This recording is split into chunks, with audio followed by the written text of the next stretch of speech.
The high noon sun pressed down on Ash Mesa like a physical weight, baking the plaza clay to the hardness of brick. There was no breeze, only a shimmering thickness in the air that magnified the silence of the crowd. They stood in a loose, sweaty circle, their eyes fixed on the thing in the center of the square, a rusted iron brazier, spitting smoke and flame. It was not a warming fire. It was an execution. Into this pyre, a man in a khaki uniform, a deputy's badge catching the relentless light, was feeding paper. Not just any paper, he was feeding stacks of letters, tied in faded blue ribbon, heavy envelopes of thick cardstock, and brittle, folded maps. They were contraband, declared illegal by the man watching from the shade of the courthouse overhang. A raw-throated scream cut the air. "No, those are mine!" Wren Calloway burst through the line of spectators. She was a woman built of the high desert itself, all hard lines and resilience, barely into her early 20s, but with eyes that had seen twice that in hard living. Dust clung to her canvas trousers, and the dark braid pulled tight against her scalp. She moved like a striking snake, fueled by a desperation that shoved aside two stunned onlookers. She was 10 feet from the fire when the other deputies moved. Two men, broad as oak doors, intercepted her. They did not handle her gently. One grabbed her arms, pinning them behind her back in a lock that made her gasp, the other shoving a thick hand into her chest to halt her momentum. "Let me go! You have no right! Those are my mother's!" Wren twisted, kicking back, her boot connecting with a shin. The man holding her grunted and tightened his grip, lifting her clear off the ground for a brutal second. "Hold her fast, deputies!" a calm voice commanded. Judge Merritt Dox stepped from the shade. He was a man who defied the landscape. While Ash Mesa was grit, Dox was Polish.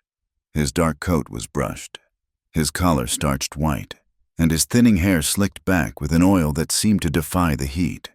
He held a rolled document in one hand like a scepter. "Wren Calloway," he said, his voice carrying easily across the silent square. "You are interfering with the lawful sanitization of materials deemed hazardous to the public peace." "Hazardous," Wren spat, the fight momentarily draining from her as she watched a fresh stack of letters curl and blacken. The ink of her mother's hand, the cursive she had learned to read by, vanished into acrid smoke. "They are memories. They are all I have left." "They are," Dox corrected, stepping closer. "Incendiary documents, records of illegal prospecting, false claims, and agitation against the settled authority of Bitter Willow County.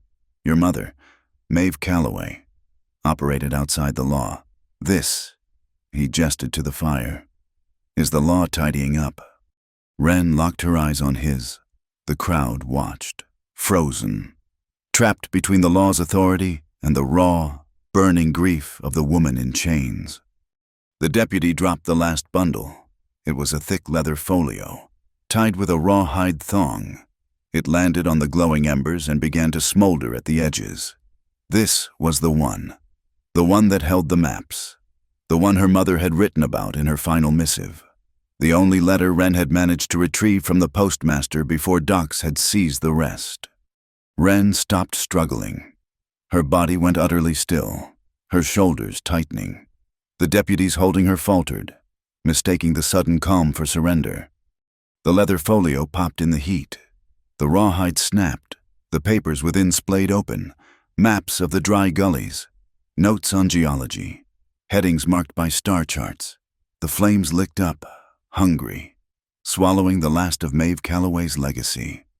When the last corner of the last map turned to gray ash and floated up on the heat, Wren Calloway looked straight through the deputies, past the fire, and into the cool, satisfied eyes of Merritt Dox. Her voice was not a shout. It was a rasp, low and serrated. A promise delivered from deep in the earth. "I'd rather die." Dox raised an eyebrow. "A dramatic sentiment, Miss Calloway, but unnecessary. You will not die. You will simply be quiet." "I'd rather die," she repeated, louder now, the words cracking like dry thunder. Then let you burn her name. You think that fire ends it, that fire starts it. Those letters were my mother's proof. The map to her claim, my claim. And you burned them because you are a thief hiding behind a badge." A collective gasp sucked the air from the plaza. This was not grief. This was accusation. This was treason in a town Docs owned. Docs's thin smile never wavered, but his eyes went flat, cold as a high plains night. "That," he said softly, "is disturbing the peace, and slander." He nodded to the deputies. "Take her to the county jail. She can cool her head for a few days." "You won't get away with it." "Docs," she yelled as they began to drag her backward, her boots scraping twin furrows in the dust. "I will prove it. I will find that mine. I will show every last one of them what you are." The men were rough, shoving her across the square. The crowd parted, faces turned down, eyes studying their own boots. No one met her gaze. Not the blacksmith, not the woman from the general store, not the old rancher whose land Maeve Calloway had saved from drought by finding a hidden spring. They were silent. They were afraid. The heavy oak door of the Bitter Willow jail slammed shut with a sound of finite finality. The bar dropped into its bracket. From the far edge of the plaza, half hidden in the blinding glare reflecting off the livery stable's tin roof, a man watched. He had not moved for the entire 20-minute spectacle. He sat astride a weary-looking buckskin, his frame draped in a long, canvas duster the color of the road. His hat was pulled low, its brim casting a deep shadow over his face. This was Jonah Vale. He was a man who had made a living reading the subtle signs of a landscape, and he had just read the entire town of Ash Mesa. He saw the starched judge, the cowed populace, and the fire. He had seen this kind of theater before, in towns from the Rockies to the border. It was the theater of the steel, performed with a gavel instead of a gun. He had ridden into Ash Mesa only to resupply, to buy coffee and cartridges, his mind already on the quiet trail north. He had put the life of judgment and violence behind him. He was done with the affairs of men. But as the deputies dragged the girl away, he heard one of them mutter the name, the Calloway girl, more trouble than her mother ever was. Calloway. The name hit Jonah like a physical blow, an old wound aching with a change in the weather. It was a name he hadn't heard spoken aloud in 15 years. It was a name he associated with the smell of willow bark tea and the sharp sting of clean linen on torn flesh. It was the name of a debt he had never been able to repay. He watched Docs walk back into the courthouse, adjusting his cuffs. A moment later, Docs reappeared and handed the signed document he'd been holding to his chief deputy.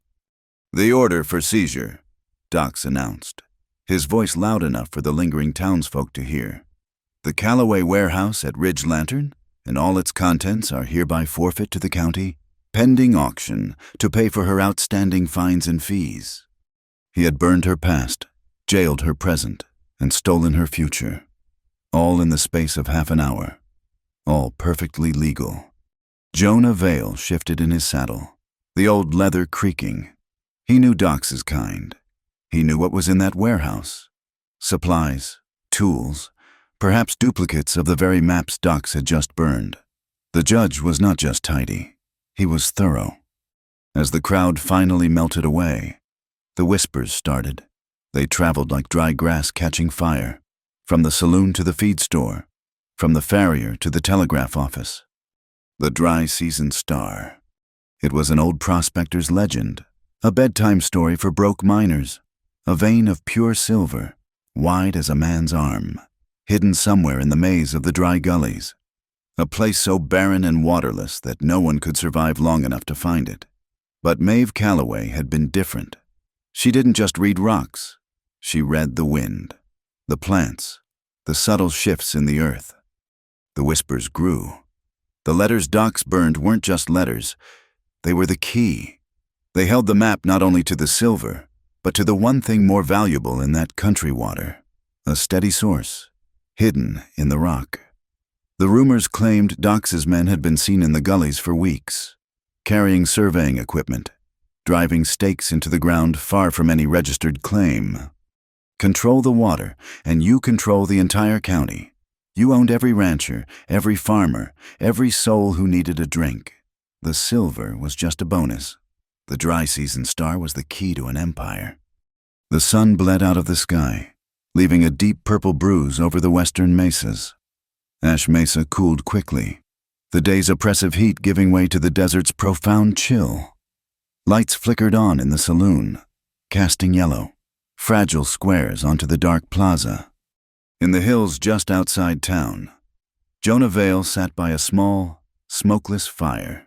Nursing a tin cup of bitter coffee, he cleaned his rifle, the oiled rag moving over the steel with a practiced, rhythmic motion. It was an old habit, one from a life he claimed to have left. He thought of the girl's eyes, full of the same defiant steel he remembered from her mother, Maeve Calloway. She had found him in a washout near Copper Lantern Station, gut-shot by a rival hunter over a worthless bounty. He had been bleeding out, convinced he was dying. She hadn't asked his name or his business. She had just seen a man in need. She'd dragged him to her camp, pulled the lead from his side with steady hands, stitched him up with horsehair, and forced bitter tea down his throat for a week until the fever broke. When he was strong enough to ride, he'd offered her his pay, all of it. She had refused. "Don't owe me, mister," Maeve had said, turning back to her maps. "You just owe the next person who needs you. Make sure you pay it."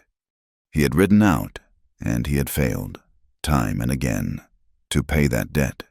He had continued his trade, hunting men for money, until the night he'd realized the man he brought in was innocent, and the bounty had been paid by a man just like Merritt Docks. He had washed his hands of it, gassed up, seeking an absolution that never came. Now, Maeve's daughter was sitting in a stone cell, and Maeve's legacy was ash. Docks thought he had won. He thought the evidence was gone, the girl neutralized, the claim secured. Jonah stood up, the motion fluid, the fire of decision finally lit. He kicked dirt over the small fire, plunging his camp into darkness. He didn't saddle his horse. He walked the buckskin quietly toward the sleeping town, keeping to the deep shadows cast by the moon. The debt to Maeve Calloway was 15 years overdue, and Jonah Vale always, eventually, paid what he owed. The cell was not just dark, it was a cold, packed-in darkness that smelled of rust, stale sweat, and the sharp, alkaline bite of lye soap. Moonlight, thin and sterile, cut a single perfect rectangle onto the stone floor, a patch of cold light that offered no warmth at all. Wren Calloway sat on the floor, her back pressed against the rough-hewn stones, her knees drawn to her chest. The fire in the plaza was long out, but she could still smell the smoke. It was in her hair, on her skin, a phantom acridity that made her stomach clench. The anger that had fueled her in the plaza had burned down to a different kind of fuel, a low, focused, simmering hate. She closed her eyes, and the cell dissolved. She was 10 years old, balanced on a high ledge in Pinyon Hollow, the wind whipping her hair into her eyes. Below her, Maeve Calloway was not looking up, not coddling her. Maeve was pointing at the canyon wall opposite them. "You don't just look, Wren," Maeve's voice, clear and strong as a hawk's cry, echoed in her memory. "You read. The land is a book. Most folks just skim the cover. You have to read the pages." Maeve Calloway had been a woman who read the earth. She had taught Wren the language, taught her that a line of deep green willow in a bone-dry wash meant water flowed just feet beneath the sand, taught her that a patch of pale, crumbly rock, stained with what looked like rust, was iron oxide, a tell that silver might be hiding close by. "Now, listen," Maeve had commanded. Wren had quieted, her small hands gripping the rock. "What do you hear?" "The wind, Mama." "No, what is the wind telling you?" Maeve had waited. Wren listened again, closing her eyes. The wind wasn't just a single sound. It was a chorus. It rushed along the flat wall, but it sang a different note, a low whistle, where a thin fissure split the rock face. "It's whistling," Wren had said, pointing. "There! It's hollow!" Maeve's rare, wide smile had lit up her sun-browned face. "That's my girl. Wind finds the empty places. Water does the same. You follow the wind. You find the path. You find the path. You find the water. And where there's water in the high desert, there's almost always something else." That was how they'd found the little seam of quartz that paid for their cabin. That was how Maeve had plotted the course of the hidden aquifer, the one that Docs now coveted. Wren opened her eyes. The cold rectangle of moonlight had moved a few inches. The letters Docs had burned were not just journals. They were the final chapters of that book. They were Maeve's last testament, sent from the little mining camp at Cedar Split, where she had gone to trace the last, deepest part of the aquifer. The part she believed led to the Mother Lode, the vaster deposit she called the Dry Season Star. Then, 2 months ago, the letters had stopped. A week later, word came back that Maeve Calloway was gone. A rock slide. The report said, no body found. Wren knew it was a lie, and she knew who had written it. Harlan Cade, a man with a face like a shovel, all hard iron and sharp edges. Cade was Merritt Docs' foreman, his bloodhound. The man who did the digging Docs was too clean to do himself. Cade had been sniffing around Maeve's claims for a year, trying to buy her out, then trying to threaten her. Maeve had sent him packing with a face full of rock salt from her shotgun. Wren was sure of the sequence. Cade had made his move at Cedar Split. He had taken Maeve out of the picture. Then he and Docs had realized the proof of the claim, the detailed maps. The geological surveys was in the letters Maeve had been sending to her daughter. So they had intercepted the mail, seized it all, and then staged today's public burning to legitimize the theft, to turn evidence into contraband. A sound scraped in the hallway beyond the cell door, the heavy thud of boots, the jangle of a key ring. Wren tensed, getting to her feet in a single, fluid motion. She stood in the deepest part of the shadow, her body coiled. A key turned in the lock, the mechanism grinding. The heavy door groaned open a few inches. A deputy, his face hidden in the hall's gloom, grunted. "Food. Judge's orders. Don't want our new guest starving before her hearing." A tin tray was shoved through the gap, rattling on the stone floor. A hunk of gray bread, a tin cup of water, and something else, a greasy wrap of paper that might have held meat. "That's all you get. Be quiet," the guard mumbled. He started to pull the door shut. "Wait," a new voice, low, calm, and not belonging to any deputy in Ash Mesa. "She should have this, too. Keeps the chill off." A rolled blanket was tossed through the opening, landing softly on the floor. The door slammed shut. The bar dropped. The footsteps receded. Wren waited, her heart hammering against her ribs. She didn't move for a full minute. She listened. Nothing. Only the distant, tinny piano from the saloon. She crept forward into the moonlight. She touched the blanket first. It was thick wool, smelling faintly of horse and trail dust. She unrolled it. Nothing. She turned to the tray. The bread was stale, the water metallic. She picked up the greasy paper-wrapped parcel. It was heavy. She unwrapped it. It was a cold biscuit, split in two, with a thick slice of salted pork inside. She was about to throw it down in disgust when her fingers brushed something inside the biscuit, something stiff. Her hands began to shake. She tore the biscuit apart, tucked between the halves. Protected from the grease by a small fold of oilcloth was a piece of paper. It was black at the edges, curled and brittle from intense heat, a large piece of one of her mother's maps. She stared at it, her breath catching. "How?" She scrambled to the bars, her hands gripping the cold iron. "Who's there?" she whispered into the darkness. A shadow detached itself from the deeper shadow of the building opposite the jail. It moved across the alley until it stood just out of the moonlight. A tall shape defined by a long duster. Jonah Vale. "Your mother saved my life. Copper Lantern Station. 15 years ago." His voice was a gravelly whisper. barely carrying the 10 feet between them. I was there today, in the plaza.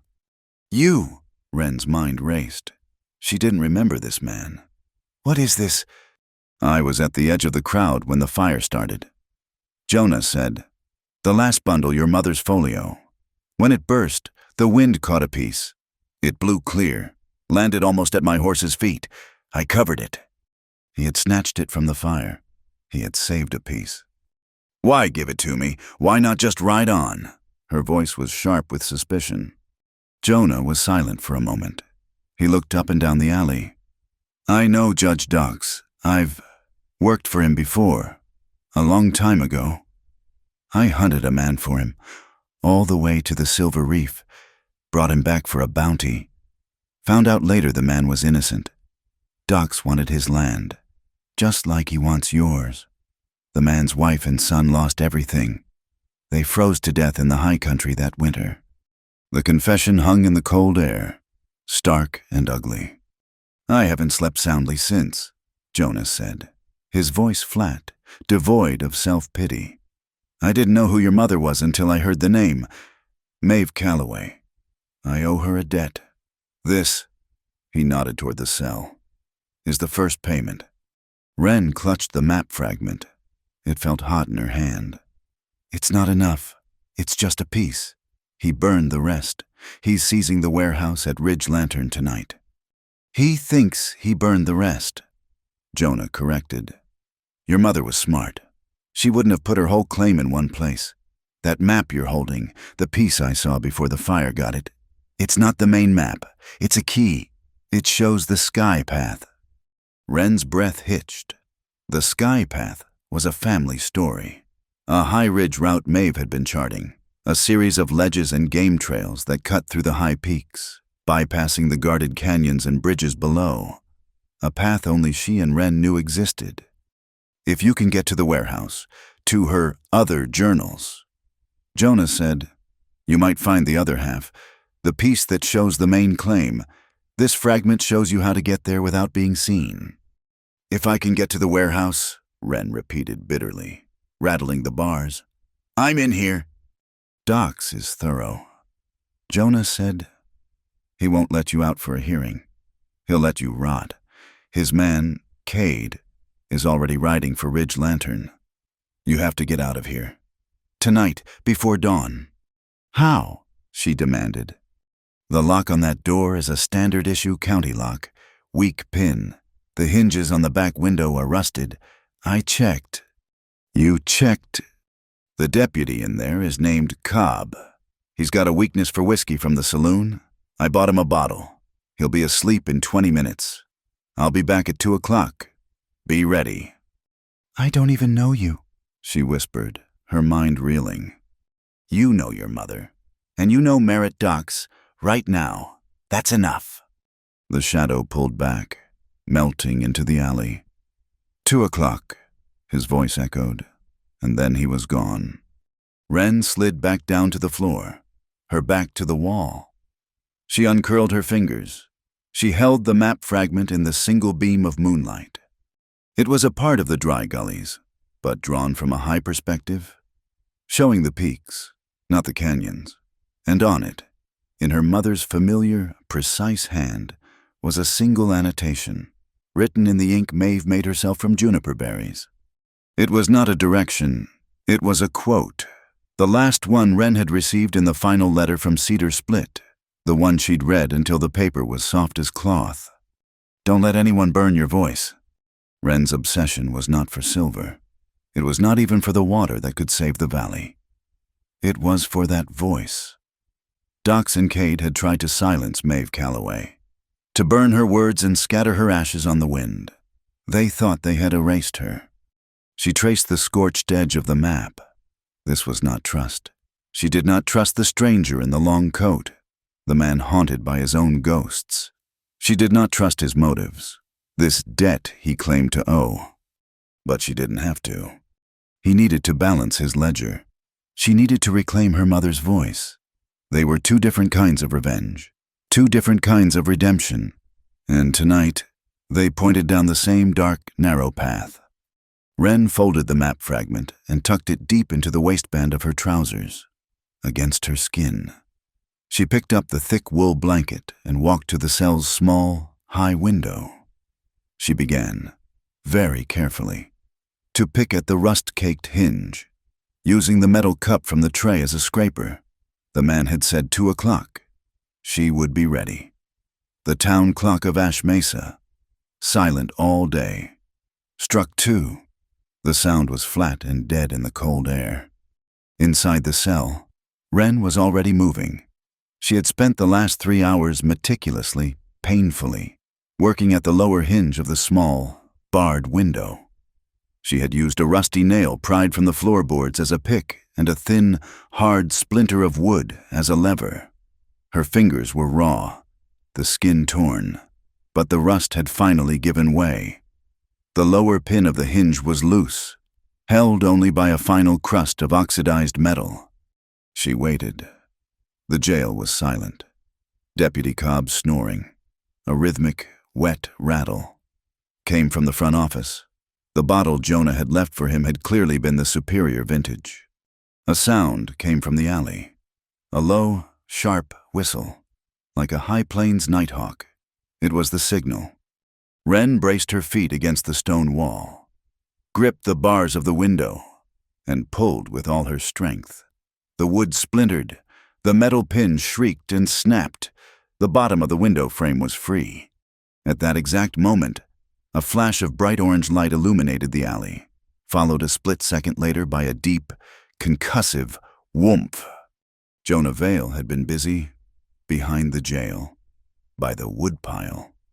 He had mixed a small mound of charcoal dust scraped from the jail's own firewood with the dregs of a flask of high-proof spirits. He'd packed it against the driest tinder at the base of the stack and laid a simple, slow-burning fuse. The resulting explosion was not large, but it was loud. And more importantly, it was fiery. The dry wood, doused in alcohol, ignited instantly. Flames licked up the side of the jailhouse wall. "Fire, fire at the jail!" The shout came from the saloon, where a few late-night drinkers stumbled out onto the street. Inside, Cobb's snoring stopped with a panicked snort. "Fire!" He crashed his chair back. Fumbling for his keys, he burst from the front office, his eyes wide with panic. Not even glancing at Wren's cell, he ran into the street, yelling for the volunteer brigade. This was her chance. Wren shoved the window frame outward. It twisted on its single top hinge, opening a gap that was terrifyingly small. A narrow, dark triangle. She didn't hesitate. She threw the wool blanket Jonah had given her through the opening to soften the landing. She climbed onto the stone sill, sucked in her breath, and forced her head and shoulders into the gap. She was stuck. Her hips were too wide. She twisted, pushing, ignoring the scrape of the stone, the broken edge of the hinge mechanism, a sharp shard of metal. Snagged her left forearm. She felt the skin tear, a hot, liquid pain. Wren bit her tongue to keep from crying out, the metallic taste of her own blood filling her mouth. She gave one final, desperate shove. The fabric of her shirt ripped, and she was through.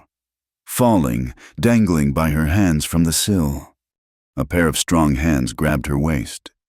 Jonah. He was there, emerging from the smoke. He broke her fall, easing her down the final few feet. "You're hurt," he whispered, his voice calm. "I'm out," she countered. He didn't argue. He was already moving. "The horses, this way, stay low." The town was chaos. Men were running toward the jail with buckets. Shouts echoed off the false front buildings. No one looked into the dark alleys. They ran, bent low, past the back of the mercantile, toward the Larkspur livery stable at the far end of the street. The stable was dark, the hostler having run to join the fire brigade. Jonah slipped the rope latch on the main door. "Which one?" he breathed. "Third stall, the Grula mare," Wren whistled. A low, two-note sound. A soft nicker answered from the darkness. Jonah's buckskin was already tethered outside the alley, saddled and ready. He moved to Wren's stall, cut the rope, and slapped the mare's flank. No time for a saddle. Wren grabbed a fistful of Hayes's coarse mane, jammed her boot into the railing of the stall, and swung herself onto the mare's bare back. She gathered the hackamore rope. Jonah was already mounted. "Go," he said. They burst from the livery stable at a full gallop, two shadows detaching from the greater darkness. They thundered past the last house, heading not for the main road, but for the narrow canyon cut known as Switchback Narrows. They were almost clear when a shout rose above the din of the fire. "The prisoner, she's gone after them." A half-dozen men, deputies, and some of Doc's private guards from the saloon scrambled for their own mounts. By the time Wren and Jonah hit the mouth of the canyon, the pursuit was organized. Torches flared to life behind them, a clutch of angry, bobbing lights. They plunged into the narrows. The canyon walls rose up like black teeth, swallowing the moonlight. The path was loose shale, and the horses struggled for purchase, their hooves striking sparks. The torches behind them were gaining. The men were on fresh, saddled horses, and they knew this main trail. "They're too fast," Jonah yelled over the clatter of hooves. "They'll run us down before we reach the high country." Wren didn't answer. She was listening, not to the pursuit, but to the wind. She leaned low over Hayes's neck, her senses alive. She could feel the subtle shift in the air, a familiar pull. "Here!" she shouted. She yanked Hayes's head hard to the left, turning the mare so sharply she almost fell. She urged her straight toward what looked like a solid wall of rock. "Wren!" Jonah yelled, thinking she was mad. "Trust me." At the last second, Jonah saw at a fissure, a crack in the rock face no wider than a wagon, obscured by shadow and scrub brush. He hauled his buckskin into the turn, scraping his knee against the stone, and followed her into the dark. The sound was immediate. The clatter of hooves was drowned by a rising, deafening roar. It was the wind, funneled through the narrow passage as if through the pipe of a great organ. It tore at their clothes, blinding them with dust. "What is this?" Jonah shouted, his horse fighting the pressure. "It's a windsuck," Wren called back, her voice thin in the gale. "My mother found it. It pulls air from the flats up to the high mesa. Hold on." They rode through the screaming darkness for what felt like an eternity. The horses panicked, the sound pressing in on them. Then, as suddenly as it began, they burst out onto a wide, silent plateau, the wind at their backs. Wren pulled Hayes to a stop and wheeled around, breathing hard. Jonah did the same, his rifle already half out of its scabbard. They watched the mouth of the tunnel. A moment later, the first of the torches appeared, a bright point of light entering the fissure. The flame immediately flattened, turned blue, and vanished, snuffed out by the violent rush of air. A second torch followed. Poof, gone. A third, a fourth, the same. Curses and panicked shouts echoed from the gap, instantly whipped away by the wind. Wren and Jonah watched as their pursuers were plunged into absolute, roaring darkness, trapped in a narrow, twisting passage on spooked horses. "They're blind," Wren said, a grim satisfaction in her voice. "They won't risk riding through. They'll have to lead their horses, and they'll get turned around in the dark. It'll be sunrise before they find their way out."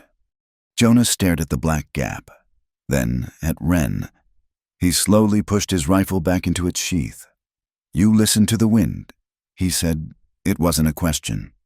"My mother taught me," she said simply. "We're not safe yet. We ride." They pushed the horses for another hour, keeping to the high ridges, until they reached a sheltered dip in the landscape, a cove thick with ancient, black-barked juniper trees. The place smelled of resin and cold stone. They dismounted, their horses blowing hard, flanks slick with sweat. Jonah immediately took his canteen and a cloth to his buckskin's legs, checking for injuries. Wren slid off Hayes and her knees buckled. The adrenaline was gone, leaving behind a deep, throbbing ache. She looked at her left arm. The gash was deep, running from her elbow to her wrist, black with drying blood in the moonlight. Jonah saw it. "Sit!" His voice was a command. He unstrapped his saddlebag and pulled out a small tin, a fresh canteen, and a roll of clean linen. He knelt in front of her. "This will sting." He poured a stream of clear water over the cut, washing away the grit and blood. Wren hissed, her entire body tensing, but she did not pull away. He opened the tin. It was a thick, dark salve. He applied it gently to the wound. "It's comfrey and yarrow. Stops the bleeding." His fingers, calloused and rough, were surprisingly steady. He bound the arm tightly with the linen, his knots quick and efficient. "Thank you," she said, her voice tight. Jonah just nodded, packing his tin away. He pulled the scorched map fragment from his own duster pocket. He must have taken it from her hand as he pulled her from the window. He smoothed it on his knee. He struck a match. The small flame cupped in his hand, illuminating his face. The shadows cast by the flame made his features seem carved from wood. He studied the map. "The 3 stars," he said, tapping a small, triangular cluster of pinpricks on the paper. "What about them?"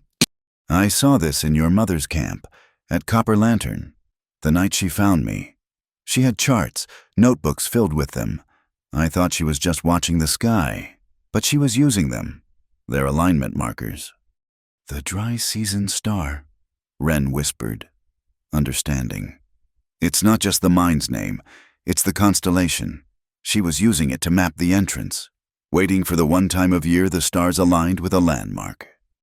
"And Cade knows it," Jonah said, his voice grim. "His men are at Ridge Lantern right now, tearing your warehouse apart for the other half of this, and they'll have men on the only easy path to the dry gullies." "Red Sluice Bridge," Wren finished. "It's the only way to get a wagon across the Cold Drummer River. He'll have it guarded." Jonah blew out the match, plunging them back into near darkness. "So we're trapped. Cade's men behind us, and Cade's men in front of us." "They're guarding the wagon road," Wren said. Standing up, she looked north, toward the black serrated line of the highest peaks. "They're not guarding the sky." Jonah followed her gaze. The cliffs were a sheer, black wall, cutting off the plateau. "That's a 500-foot drop." "No," Wren said, walking toward the edge. "It's a 500-foot climb. The Paiute who lived here before the miners called it the Ghost Ladder. It's a series of ledges, handholds cut into the rock. My mother and we've climbed it. It's not for horses. It's barely for people. But it's the only way. It bypasses the bridge, the whole canyon, and comes out on the high plateau, right above the dry gullies." Jonah walked to the edge and looked down. He couldn't see the bottom. He could only hear the distant rush of the Cold Drummer River, a cold, empty sound in the dark. He looked at Wren, her bandaged arm, her exhaustion. Then he looked at the sheer black face of the mountain. "We go now," he said. They had left the horses in the juniper cove. It was a betrayal, leaving the animals. But the Ghost Ladder was not meant for them. The climb began with a silent agreement. Jonah, carrying the coil of lariat they had taken from the stable, went first. His weight, his experience, would test the holds. Wren followed 5 feet below him, close enough to hear him breathe, far enough not to break his rhythm. The ladder was not a ladder. It was a vertical prayer. Centuries of hands and feet had worn small, treacherous scoops into the black basalt. The rock was cold, abrasive, and slick with a high-altitude mist that seemed to materialize from the air itself. Below them, the Cold Drummer River was a white ribbon of sound, a distant, hungry roar. Above them, only a spray of indifferent stars. They climbed in a sealed, private world of 3-point contact. Hand, hand, foot, move. Hand, hand, foot, move. The only sounds were the scrape of their boots, the sharp intake of their breaths in the thin air, and the wind. a low moan that tried to pry their fingers from the stone. Wren's left arm was a geography of pain. The tight bandage Jonah had applied gave her purchase, but the muscles beneath screamed with every pull. She focused on Jonah's boots, on the methodical, steady rhythm he set. He was not climbing fast, he was climbing forever. They were halfway up, perhaps 400 feet. The wall curved slightly, forcing them to lean back over the void. Wren reached up for a new handhold, planting her right boot firmly. She shifted her weight, pulling herself up, and the rock gave way. It was not a large piece, just a small, seemingly solid knob of shale that chose that exact moment, after 1,000 years, to break free. Her right foot slipped. All her weight, for one sickening, heart-stopping second, fell onto her injured left arm. The arm failed. A sharp, white-hot spike of agony shot from her wrist to her shoulder, and the hand that had been gripping the rock simply opened. She fell. It was not a long fall, maybe 6 feet, but it was a fall into nothing. The rope snapped taut, biting into her waist. The impact was brutal. It drove the air from her lungs in a choked gasp and slammed her, swinging, against the sheer rock face. Jonah hadn't made a sound. He had braced himself, his legs shaking with the sudden, violent transfer of her entire weight. He held the rope with one hand, his other arm locked straight against the rock, his body a living anchor. "Wren!" His voice was not a shout. It was a low, urgent command. She couldn't answer.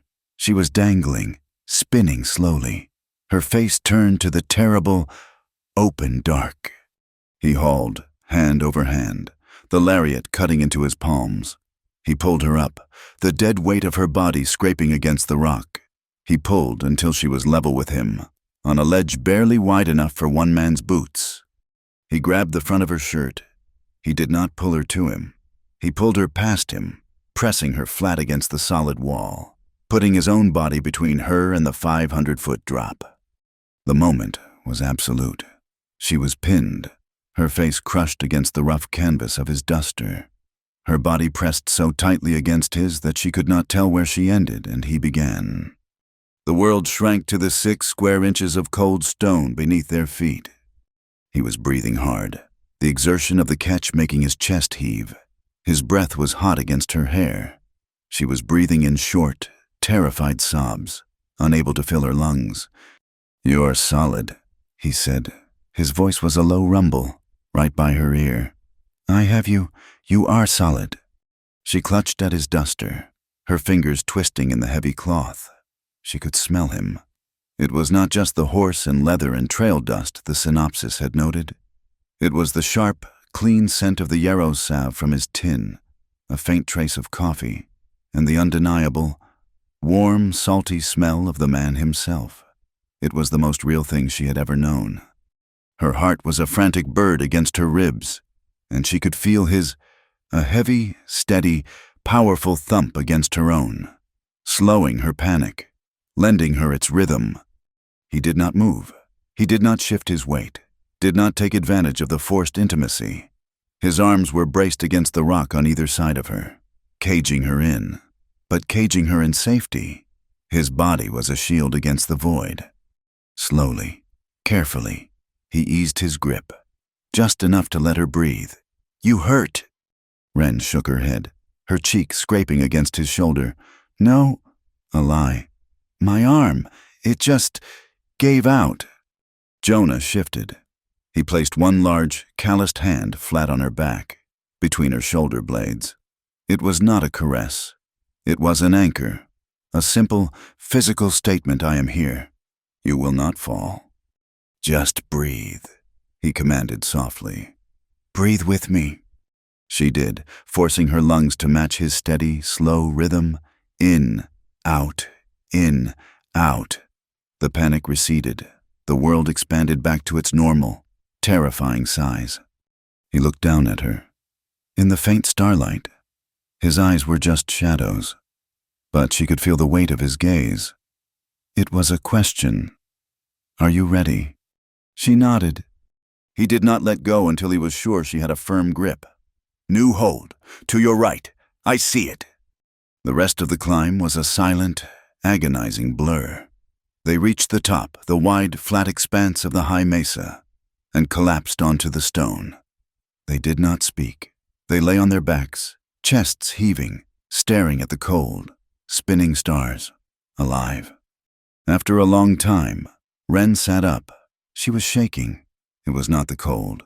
Not entirely. It was the adrenaline, the terror, the vibrating aftershock of the fall. Her braid, thick and dark, had been torn loose. Her hair was a wild tangle around her face. Jonah sat up, watching her. He saw her try to fix it, her left arm useless, her right hand clumsy with exhaustion. He moved, kneeling in front of her. Hold still. He took off his own neckerchief, a square of faded red cotton. It was rough, but clean. He gathered her heavy hair in one hand. His touch was awkward, his big fingers unused to such a task. He was clumsy, but his movements were deliberate, gentle. He brushed the hair back from her face, his thumb grazing her temple, and she flinched, not from pain, but from the simple, unexpected tenderness of it. He tied the scarf, pulling her hair back into a low, rough tail at the nape of her neck. He was a man tying a knot on a saddle, efficient and firm. Yet, it was the gentlest touch she had felt in years. "Thank you," she whispered, her voice hoarse. He just nodded, standing up to scan the basin. "We need a fire, but a small one." They found shelter in Needle Basin, a shallow bowl of rock protected from the wind. Jonah used his flint and steel to start a tiny, smokeless fire of dry juniper, just enough to fight the deep chill. They sat shoulder to shoulder, sharing the warmth. He brewed coffee in his small tin pot, and they passed the single metal cup back and forth. The coffee was black, bitter and scalding, and it tasted like life. The silence stretched, filled only by the small snap of the fire. "I fell off Hayes the first time I rode her," Wren said, staring into the flames. Jonah looked at her, surprised by the sudden confidence. "I was 10. My mother bought her for me. I was so proud. I tried to make her jump a ditch she wasn't ready for. She threw me. I landed in a patch of prickly pear, skinned my knee to the bone." She touched the bandage on her arm. "I was so angry at her, but my mother, she just said—" "The horse didn't fail. Wren, your patience did. Now get back on." Jonah took the cup from her, his fingers brushing hers. "You got back on." "I got back on," Wren confirmed. He took a slow sip of the coffee, the firelight catching the old scars on his knuckles. "I nearly shot a woman once, and her boy." Wren turned, her face sharp in the flickering light. "It was in the Painted Hills. A bounty. The report said the man I was trailing was armed, dangerous and alone. I found his camp at dusk. I came in fast, rifle up. There was a shape by the fire. I yelled. It moved. My finger was on the trigger." He paused, his gaze lost in a place Wren could not see. But it wasn't him. It was his wife. She'd come to warn him. She stood up, and she was holding their son, a little boy, no older than 4. She just stared at me. He lowered the cup. I was a half second from making that boy an orphan. From a bad report. From not being patient.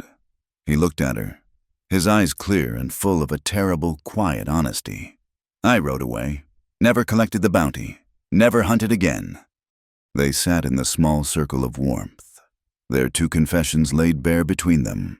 Her story of a child's arrogance, his story of a man's catastrophic mistake.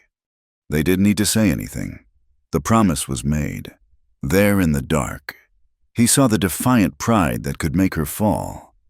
She saw the heavy caution that would always make him catch her. If either of them strayed too far into vengeance, into despair, the other would be the anchor. The wind picked up, swirling tiny, glowing embers from the fire into the night sky, like a brief echo of the stars. Wren felt a sudden, sharp exhaustion, a weight heavier than the climb. Before she could think, before the hardened walls of Ash Mesa could stop her, She leaned sideways. She rested her forehead against the solid, warm strength of Jonah's shoulder. It was a small, quiet impact, a simple leaning of weight. She closed her eyes. Jonah tensed, surprised. Then, slowly, he relaxed, accepting the burden. He did not put his arm around her. He did not pat her head. He simply sat still, a solid thing in the darkness. Letting her rest, she felt the wool of his shirt, the solid muscle beneath it, and the steady, quiet warmth of him. It was an answer. It was a port. After a long moment, long enough for one deep breath, she pulled back. She had to, before the vulnerability became a weakness. She looked at him, and he looked at her. "We should rest," Jonah said, his voice rougher than before. "An hour. Then we find your warehouse." Wren nodded, pulling her mother's tattered map from her shirt. The fire was almost out, but they had a long way to go before the dawn. The high mesa was a different world. The climb up the ghost ladder had lifted them out of the river's deep-cut artery and onto the county's broad and flat roof. The air was thin and cold, and the landscape, revealed in the approaching dawn, was a vast, alien plain of cracked stone, stunted sage, and deep, eroded canyons. This was the dry gullies. Exhaustion was a heavy cloak on their shoulders, but the rising sun was a more pressing enemy. It meant Cade's men would be active. "The warehouse at Ridge Lantern is down there," Wren said, pointing west, her voice a dry rasp. "They'll be tearing it apart, but they're in the low ground. We're in the high ground, where she did her real work." She pulled the scorched map fragment from her waistband. The edges were brittle, and she handled it as if it were a holy relic. Jonah watched, his face grim, scanning the endless horizon. Every shadow, every twist of rock could be a sentinel. "The 3 stars," Wren said, tapping the cluster of pinpricks. It was her marker for alignment. She believed the earth mirrored the sky. She said the old ones knew it, that the easiest paths, the richest veins, all followed the star roads. She held the fragment up, not against the sky, but against the land. She turned slowly, her eyes tracing the jagged lines of the distant mesas. Jonah stayed silent. This was her language, her mother's legacy. He was just a witness. "There," she said, her voice sharp with sudden certainty. She pointed northeast. "Skipper's Rise. See it, that high ridge, the one that dips in the middle." Jonah squinted. It was miles away, a barely perceptible saddle in the dark line of the earth. "I see the ridge," he said. "Look at the trees on the left peak." He looked. He saw nothing. Then, as the first rays of the sun hit the high point, he saw them.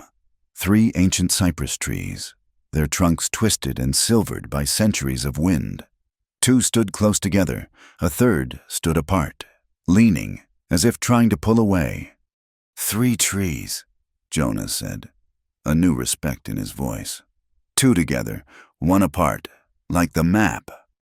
"The 3 stars," Wren confirmed, a flicker of her mother's smile touching her lips. "That's where we start." It took them an hour to cross the broken ground, moving in a low crouch, using every dip and boulder for cover. They saw no one, but the feeling of being watched was a constant pressure on their backs. The air was still, silent, save for the dry skitter of a lizard over the rocks. They reached the base of Skipper's Rise and climbed, their legs burning from the ascent up the ghost ladder. The 3 cypress trees were larger than they had looked, their roots sunk into the rock like giant claws. "Now what?" Jonah asked, his hand resting on the grip of his pistol. He scanned the canyon below them. "She wouldn't have hidden it out in the open," Wren murmured, thinking aloud. She walked around the trees, her eyes on the ground, on the rocks. She was reading the land, just as Maeve had taught her. She would have used the trees as a marker, but the cache would be somewhere safe, somewhere sheltered. She looked at the map fragment again. There was a faint curved line drawn just below the stars. "A curved rock," she said. "A cum. My mother called it a hollow rock, like a hood." She scanned the base of the rise. It was all jagged edges and straight falls. "Wren," Jonas said, his voice low. "Look at the big one, the one leaning." She followed his gaze. The largest of the 3 trees, the one that stood apart, leaned out over a shallow drop. Its thick, ancient roots had pushed away the earth, and beneath them, tucked back into the hillside, was a single, large, scooped-out boulder. It was hollowed by wind and time, its shape precisely that of a protective hood. Wren scrambled down the loose shale. She dropped to her knees in the dirt and gravel beneath the hollow rock. It was a space no larger than a coffin, dry and protected. The ground was packed hard. Jonah was beside her in a second, his rifle out, watching their backs. "See anything?" "No, it's just dirt." She ran her hands over the ground. Her fingers splayed. She felt nothing. She picked up a sharp rock and began to dig, her good arm working furiously. The ground was hard as iron. "Wait," she said. She stopped digging and looked at the wall of the hollow. She ran her hand along the back of the stone. Her fingers brushed something, a subtle, straight line that was not natural, a seam. She pushed at the rock. It didn't move. She pushed again, harder, nothing. "Let me," Jonas said. He put his rifle down, placed his broad hands on the rock, and shoved. The stone grated, and a thin, rectangular block slid sideways, revealing a dark cavity behind it. Wren reached in, her breath held tight. Her fingers brushed against something smooth and cool. Leather. She pulled it out. It was an oilcloth-wrapped tube, bound tight with rawhide. It was heavy. She fumbled with the knots, her hands shaking so badly that Jonah had to take it from her and cut the thong with his knife. Ola unfolded the oilcloth. Inside was a tube of thick, dark leather, cured and sealed with pine resin. It was perfectly weatherproof. She pulled the wooden stopper from one end and shook it. 2 things fell into her lap. The first was a tightly rolled sheaf of papers. The second was a single, folded letter, tied with a simple string. Her hands went to the letter first. She untied the string. The paper was crisp, the ink dark. It was her mother's familiar, precise handwriting. She unfolded it, her heart pounding so hard it hurt. "If you are reading this," she read aloud, her voice trembling, "it means the fire did not eat the truth. It means you were smart enough to look up." She paused, closing her eyes for a second. A single, hot tear tracing a path through the grime on her cheek. Then she continued, "Wren, what Dox is looking for, what Cade is hunting, is not the silver. The silver is a distraction, a fool's prize. The true treasure of the dry gullies is not a metal, but a pulse. It is the heart of the desert. I found it. A river, child. An ancient underground river, trapped in a limestone cavern. Vast and clean. It is the dry season star. It is the lifeblood of this land." Wren's hands were shaking. She looked at Jonah, her eyes wide with a terrible, sudden understanding. "She found water," Wren whispered. Jonah nodded grimly, the pieces slotting into place in his mind. "And Dox knows it." He wants to own the water," Wren said, the full, monstrous weight of it crashing down on her. "All the farms in Juniper Vale, the ranches in Mill Sable, they all rely on the shallow wells and the seasonal creek. If Dox controls this river, he controls everything. He can make the wells go dry. He can charge for every bucket. He'd be a king of a graveyard." "And that," Jonah said, his voice flat and cold, "is why the letters had to burn. It wasn't to hide a silver claim. Any prospector can file a claim. It was to destroy the proof of a public water source. He burns your mother's proof. Then he finds it himself. He files it as his own private property, sells the water rights, and bleeds the entire county dry, all under the color of law. Jonah finally understood. This was not a simple, greedy land grab, like the one that had ruined him. This was a play for an empire. This was a man willing to hold 1,000 lives hostage for a price. Wren turned back to the letter, her hand steadier now, cold with a new, harder fury. The map I have rolled with this letter shows the full extent of the aquifer and the entrance to the main cavern. The path is dangerous. You must not go alone. You will not find the door in the light. It is hidden in shadow. Go to the rock formation known as Coyote Ear. When the waning moon sets, the shadow of the westernmost stone will point to the entrance. It is a small fissure, barely wide enough for a man's shoulders. Trust the map. Trust the dark. The letter ended with a final, familiar line.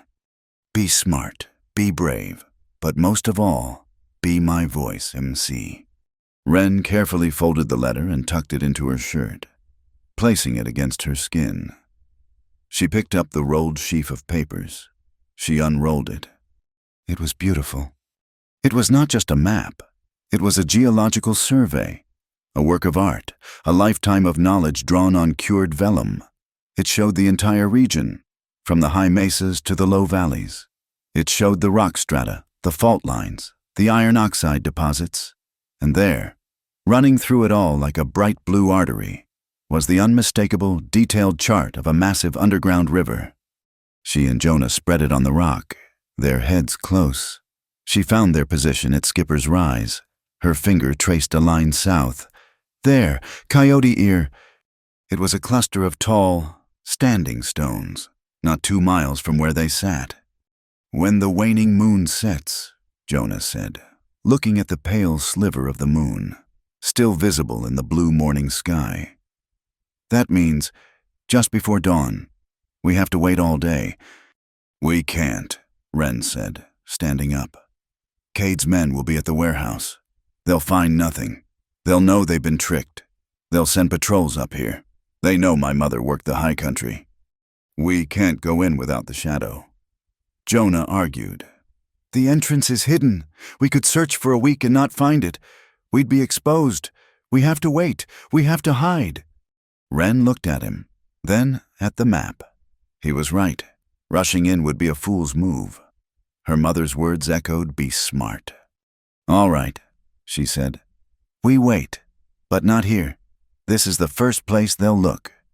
We go to Coyote Ear. We find a place to watch, a place to hide, and at first light, we go in. Jonah nodded. He carefully rolled the priceless map and slid it back into the leather tube. You keep this, he said, handing it to her. Put it inside your shirt. Wren secured the tube, the leather cool against her skin. It felt like an armor of truth. They spent 10 minutes meticulously covering their tracks, replacing the stone block, brushing away their footprints with a juniper branch. They moved out, keeping to the rockiest ground, leaving no sign. As they slipped from the shadow of the hollow rock, Wren paused and looked back at the small, carved letters on the marker post Jonah had spotted, hidden beneath the rock. M.C. She reached out with her good hand and touched the carving, her fingers tracing the familiar, strong initials. Mother, she whispered, her voice so low the wind almost stole it. I heard you. I heard your voice before the fire took it all. The sliver of the waning moon touched the horizon, a cold, silver razor against the ink-blue sky. At the cluster of standing stones called Coyote Ear, the shadows stretched, converging. The westernmost stone, a tall, jagged pillar, cast a long, spear-like shadow that pointed directly at a flaw in the rock face, a dark, vertical crack, choked with dead brush. That's it, Wren whispered, her voice tight with a mix of dread and awe. Jonah was already pulling the brush away. It's barely wide enough. It's wide enough, she said. They didn't pause. To wait was to be caught. Jonah lit a torch, a thick branch wrapped in oilcloth from his pack. He handed a second one to Wren, along with a piece of white chalk from his saddlebag. You lead, he said. It's your mother's path. I'll watch our backs." Wren took a deep breath, smelling the dust of ages, and slid into the fissure. The passage was narrow, forcing her to turn her shoulders, her bandaged arm scraping against the rock. The stone was cold, and the air was dead and still. It smelled of deep earth and salt. She held the torch high, the flame licking at the low ceiling. She moved slowly, deliberately. Every 10 paces, she marked the wall with a white chalk X, a trail of breadcrumbs in the dark. Jonah followed, his footsteps unnervingly silent, his head constantly turned, listening to the darkness behind them. The tunnel twisted, descending. It went on for what felt like a mile, a claustrophobic, winding gut of stone. The only sound was the scrape of their boots and the faint, hungry hiss of the torches. Then the air changed. Wren stopped, holding her torch higher. "Do you feel that?" Jonah stopped behind her. "A draft, and listen."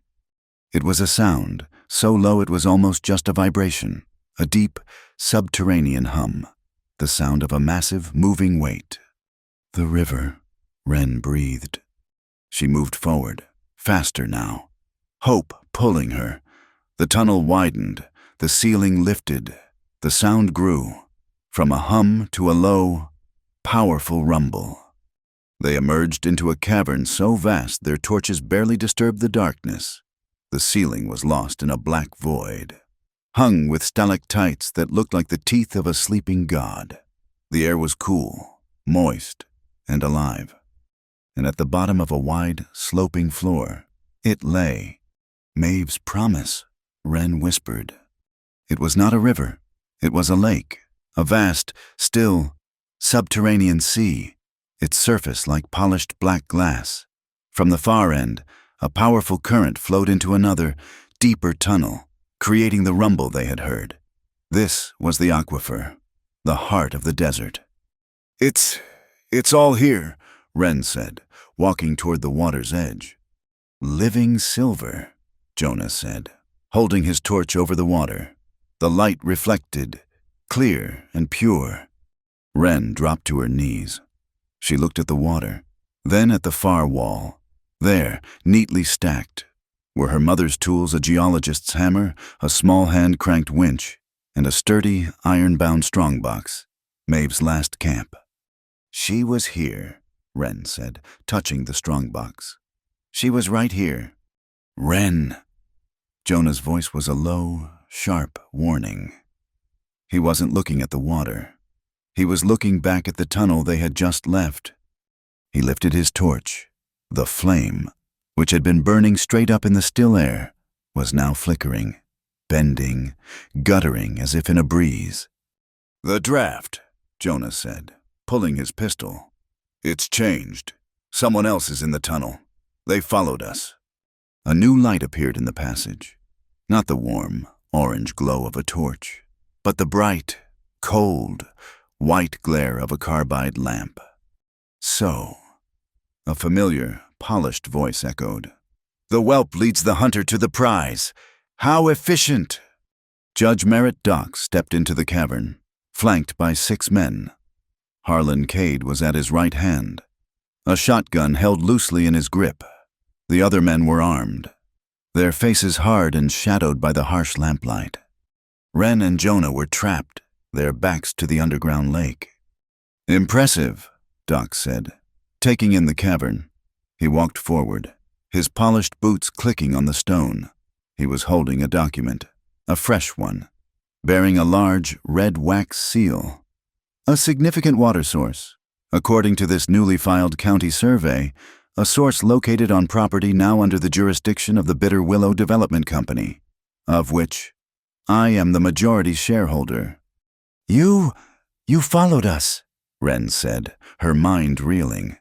"How, the ghost ladder? The wind suck." "Please, child," Doc sneered. "Your mother's little trail magic Cade's men found your horses at the Juniper Cove hours ago. They've been on the high mesa ever since. We knew your mother was obsessed with Coyote Ear. It was just a matter of waiting for you to find the door for us. You saved us a great deal of digging. Harlan Cade spat on the stone floor. Just give us the map, girl. The one you found at the rise. It'll make this quicker. They knew. They knew everything. Jonah stepped slightly in front of Wren, his body shielding hers. It's over. Docs, we know what this is, and you won't leave this cave to claim it. Docs chuckled. A threat, Mr. Vale. From you, the man who brings in his bounties cold, I assure you. You are the one who will not be leaving. He's not the only one who knows, Wren said, her voice shaking, but not with fear. It was with the cold, pure rage of the plaza. She scrambled up a low, wide ledge of rock, raising her above them. She was standing next to her mother's strongbox. You can't claim what you didn't find. I have the paper, Doc said, waving the document. In this territory, the paper is the truth. I have the law. And I, Wren said, her voice ringing out, clear and strong, bouncing off the vast, dark ceiling. Have the voice. She pulled her mother's letter from her shirt. Jonah lifted his torch, illuminating her, a lone figure on a stone stage. To my daughter, Wren, she read, her voice soaring. I have found the heart of the desert, the dry season star. This is not a claim for one, but a legacy for all. This water belongs to the people of the valleys, to Juniper Vale, to Mill Sable, to Arrow Wash. It is the public trust, the common good. It must not be stolen by private hands. Empty words, Doc shouted, his composure finally cracking. The lamplight showed the fury in his eyes. She's reading Maeve's will, Jonah said, his voice loud, aimed at Cade's gunmen. A last testament. She's claiming it as community property. You men, you have farms, you have families. He's not claiming a silver mine. He's stealing your children's water. One of the gunmen looked at Docs, his resolve wavering. It's a lie, Docs roared. He pointed at Wren. She's trespassing. Shoot or shoot them both. Cade raised his shotgun. The men hesitated, their rifles caught between the judge's order and the truth of Jonah's words. Now, Doc screamed. But Wren had already moved. As Cade raised his gun, she didn't duck. She dropped her torch, grabbed the geologist's hammer from her mother's supplies, and swung it with all her strength. She did not swing at a man. She swung at a tall, 5-gallon can of oil, the kind used for mining lamps, that Cade's men had carried in and set near the wall. The hammer punched through the tin. The oil, thick and black, gushed out over the sloping rock floor, spreading in a slick, dark pool between Doc's men and the ledge. Cade fired. The shotgun blast was deafening in the cavern, the pellets sparking off the rock where Wren had been a second before. The men, startled, surged forward. They hit the oil. It was chaos. 2 men went down immediately, their rifles clattering on the stone. Another grabbed his friend, and they both fell, sliding, cursing. Harlan Cade, trying to aim for a second shot, slipped, his feet going out from under him. He landed hard on his back. The winch! Wren screamed to Jonah. Jonah didn't need to be told. He had seen it the moment they entered. Above them, suspended from the ceiling, was a massive cargo net, held by a single, thick rope looped through a pulley and tied off to a cleat on the wall. A rockfall trap Maeve had built and never used. Jonah threw his torch at the feet of the scrambling men, adding fire and smoke to the panic. He ran to the wall cleat. Docs, who had avoided the oil, saw him. He raised his own pistol, a small, silver derringer. Vale. Jonah didn't stop. He slammed his shoulder into the cleat, hitting the release nut. The rope snapped free. With a sound like a rushing freight train, the heavy, tarred rope net fell from the ceiling. It dropped squarely on top of Cade and the 4 flailing, oily gunmen. It was weighed down with rocks, and it pinned them instantly, a mass of tangled limbs and curses. Docs fired. The shot went wild. He was alone. He looked at the writhing net, at Jonah, and at Wren, who now held Jonah's rifle, aimed squarely at his chest. Doc slowly, deliberately, placed his pistol on the ground. He held up his hands, but he was smiling. "You've won nothing," he said, his voice dripping with venom. "You are trapped in a cave. My men hold the entrance. You will die down here with the rest of this evidence." He kicked the strongbox. "And I will walk out." "My mother knew this land," Wren said, her voice cold. She pointed with the rifle, not at Doc's, but at a dark, narrow opening in the rock face, high up, near the ceiling on the far side of the lake. She wrote about the Whistler's Vent, an air shaft. It leads to the surface, a mile from here. She always had a second way out. Jonah was already at the strongbox. He opened it, revealing a stack of Maeve's ledgers. He shoved Doc's signed, fake claim document inside, on top of Maeve's real ones. He slammed the lid and locked it. "This stays here," Jonah said. "Proof of your fraud, signed in your own hand." "Now," Wren said, "we go." She kept the rifle on Doc's as Jonah lit a fresh torch. He found the path her mother had built, a series of narrow, carved steps leading up to the vent. "You won't make it," Doc shrieked, his mask of control gone. "You'll be lost." Jonah grabbed the torch and started up the steps. Wren followed, walking backward, the rifle never wavering. "You burned her letters. Doc's," she called down, her voice echoing in the vast, dark chamber. "But you can't burn the water. You can't burn the truth, and you can't stop her voice." She fired one shot, not at Doc's, at his carbide lamp, 10 feet away. The lamp exploded in a flash of white, plunging the cavern, and the men trapped within it, into absolute suffocating darkness. Wren turned and scrambled up the steps into the Whistler's Vent, following the small, guiding light of Jonah's torch, leaving the sound of Doc's curses to be swallowed by the rumble of the underground river. The Whistler's Vent was a black, narrow, vertical chimney. It was a climb born of desperation, a straight-up scramble for 1,000 feet, following the faint whisper of air from the world above. They climbed in the suffocating torch-lit darkness, their lungs burning, their muscles screaming. Jonah went first, finding holds in the rock, hauling Wren up behind him when her injured arm failed. They spilled out of a crack in the rock onto the open expanse of Pale Star Flats, just as the sky was turning a sick, bruised purple. The air was heavy, electric, and unnaturally still. There was no dawn. There was only this. "A storm," Jonah said, his voice a low rasp.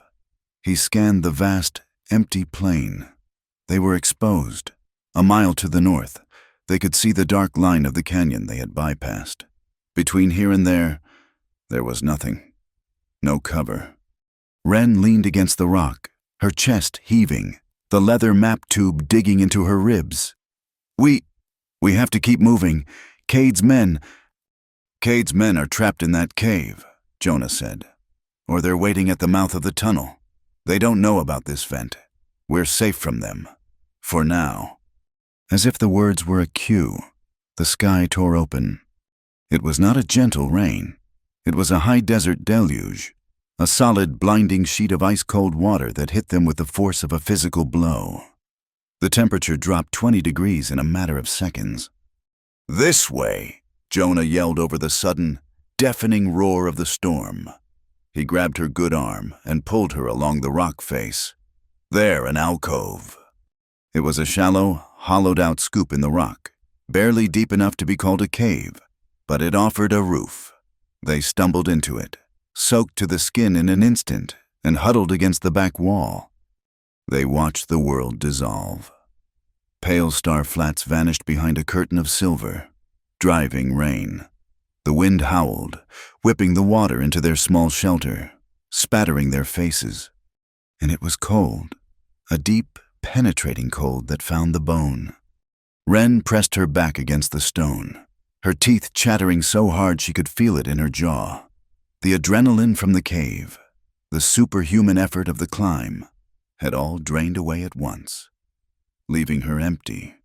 Here, Jonah was shrugging out of his heavy canvas duster, the one that was already dark and heavy with water. "No," she said, her voice shaking. You'll freeze. It's just as wet." "It'll block the wind," he said. He didn't ask again. He wrapped the heavy, sodden coat around her shoulders, pulling it tight. It was like being wrapped in a cold, wet anchor. But it did, fractionally, cut the wind. It wasn't enough. She was shaking, a full-body, uncontrollable tremor that had nothing to do with courage. Her wounded arm throbbed, a hot line of pain in the sea of cold. She was losing the fight.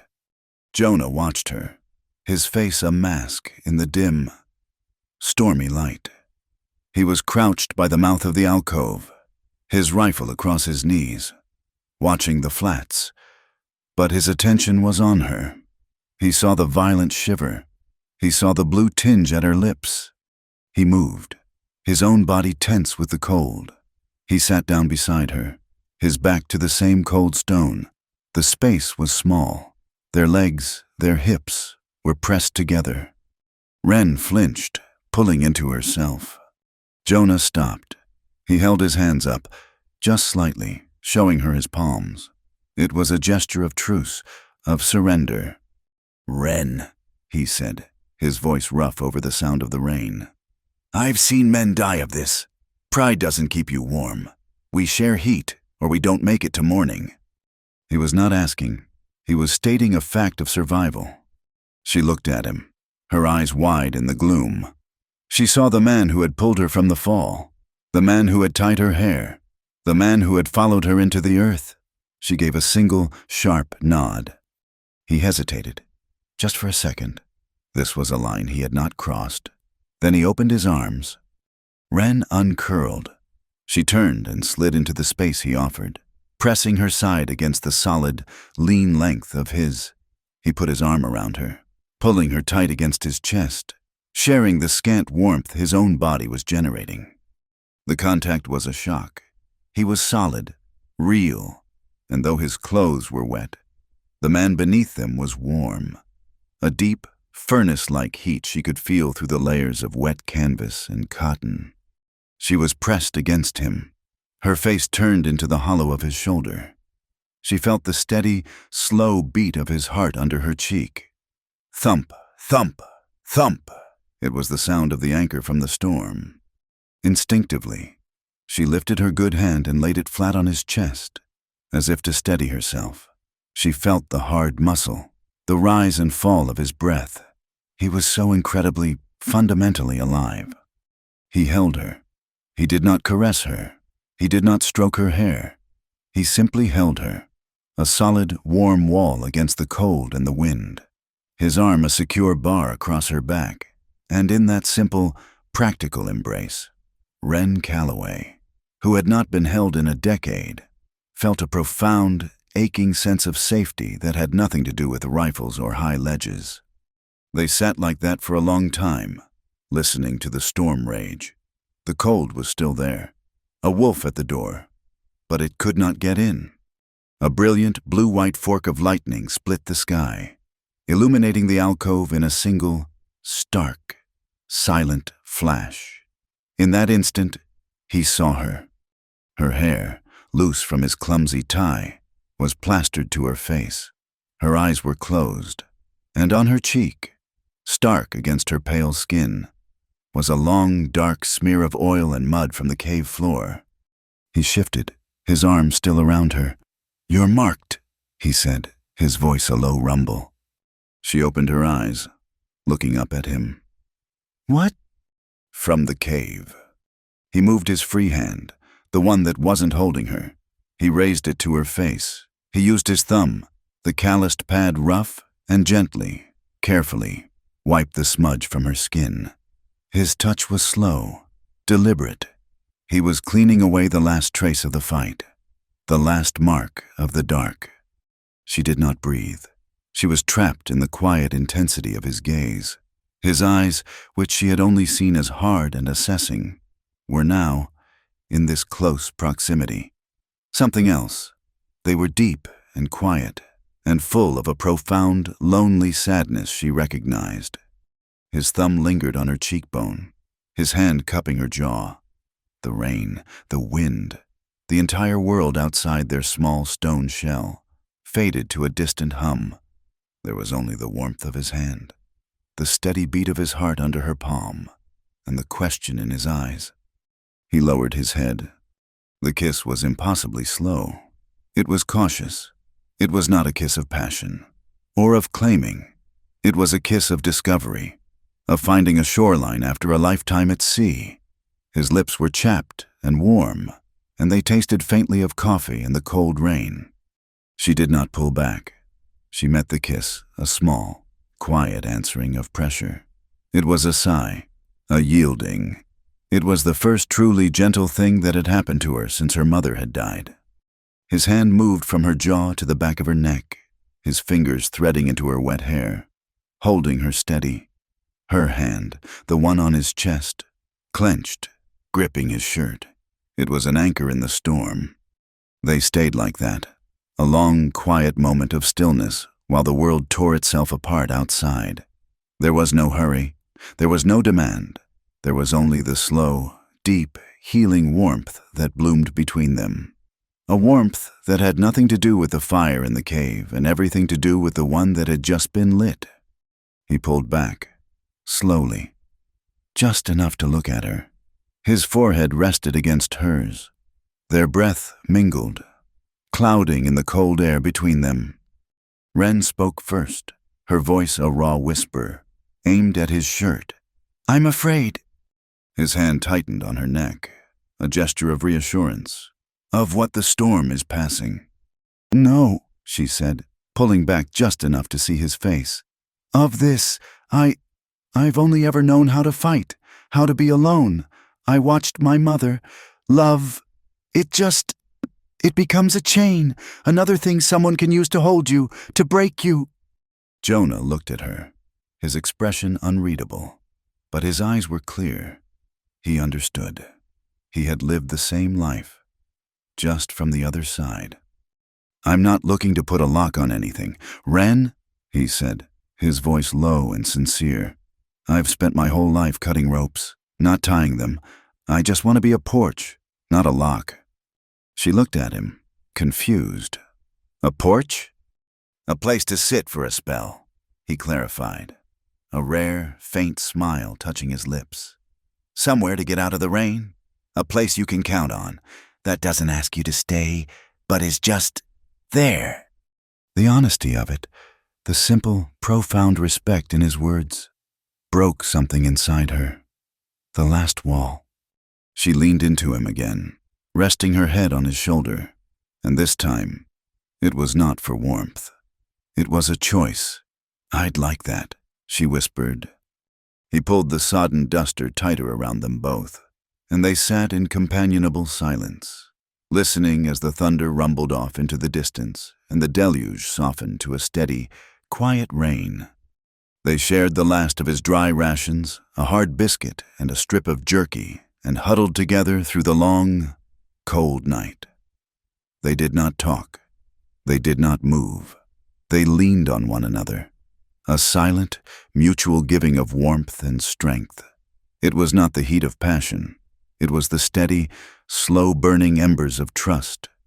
When the first clean, gray light of dawn filled the alcove, they were stiff and cold and still alive. The rain had stopped. The air was washed clean. Wren stirred first, pulling back.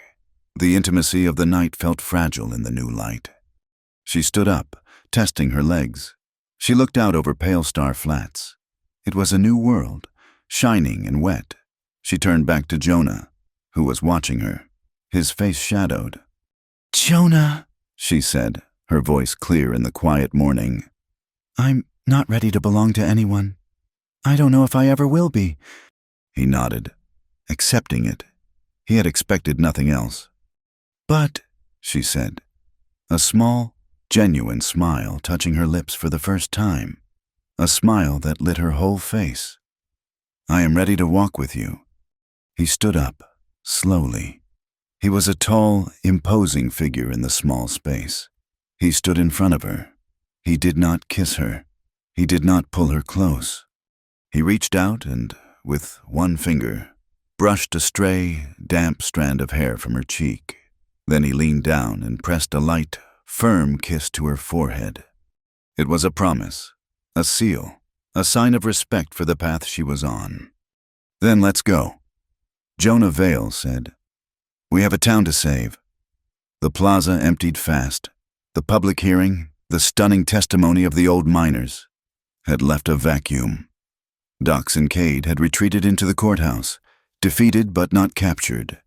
The crowd, sensing the brittle, dangerous tension, melted back to their homes, leaving Wren and Jonah alone on the steps. "He's not done," Jonah said, his voice low. He was watching the courthouse door, his eyes narrow.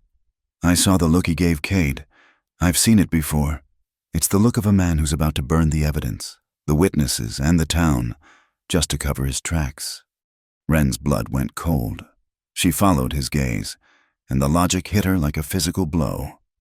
"The warehouse, Ridge Lantern, my mother's other journals, the ones Silas didn't have, the full surveys. He lost the public fight. He won't let that proof exist for the jury." "He'll move as soon as it's dark," Jonah said. He turned to her, his face a hard mask in the twilight. "He'll send Cade to burn it to the ground. Then we have to stop him." "We can't," Jonah said flatly. "It's Cade and his 4 men. We're just 2. "No," Wren said, a fierce, sudden clarity in her eyes. "We're not." She didn't go to Mayor Cray, who was already tied up in the slow-moving machinery of forming a jury. She and Jonah strode directly to the Mill Sable wagon yard, where the farmers, the men with the most to lose, the men whose lands were parched to dust, were gathered, talking in low, angry tones. Tom Gentry, a broad-shouldered man with dust in the lines of his face, looked up as they approached. "Miss Calloway, that was a hell of a thing you did." "It's not done," Wren said, her voice cutting through their conversation. "Dox's law failed. Now he's going to use Cade's fire. He's moving on my warehouse at Ridge Lantern. Tonight, he's going to burn the rest of my mother's proof." The men looked down, shuffling their feet. They were farmers, not gunmen. "We ain't a militia, miss," Gentry said, his voice heavy with apology. "I'm not asking you to be," Jonah said, stepping forward. His voice was not loud, but it commanded the space. "We're not asking you to fight. We're asking you to save your own water. Dox is burning the proof of your children's future. We'll handle Cade. We just need a distraction." "What kind of distraction?" "Bring your buckets." Wren said, "Bring your shovels." "And," she added, a glint of her mother's cleverness in her eye, "bring everything you have that makes noise." Night fell on Ash Mesa like a judgment. The warehouse at Ridge Lantern stood dark and silent at the edge of the sleeping town, but it was not undefended. For the last hour, Wren and Jonah had worked. They had rolled 2 heavy, broken-down ore carts in front of the main doors, creating a rough, impassable barrier. They had placed the town's emergency barrels of sand and water meant for a fire, not a fight at every corner. And Wren had strung wire from the roof of the warehouse to the livery stable opposite. She and the farmers had strung 6 long strands of baling wire, and from them, they had hung dozens of old tin cans, cracked mule shoes, and scraps of metal. Jonah had watched her, a look of profound respect on his face. A wind chime.